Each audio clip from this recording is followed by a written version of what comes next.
Hello student, the question is given as a fair coin tossed repeatedly.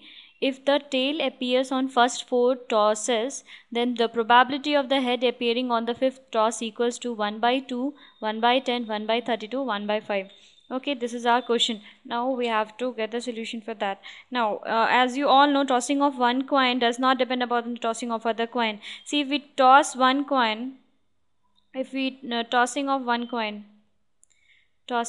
coin,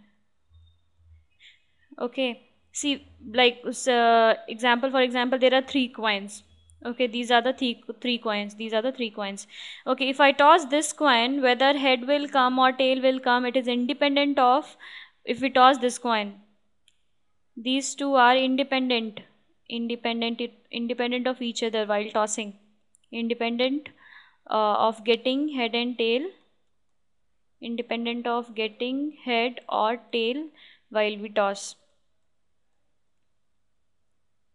Okay, similarly, that same concept will be, we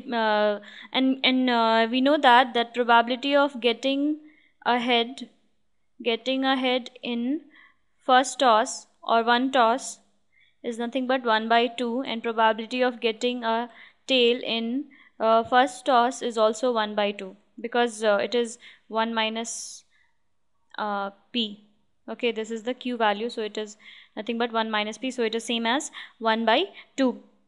So these two are probability of getting head and probability of getting tail in each tosses are independent of each other. In each tosses are independent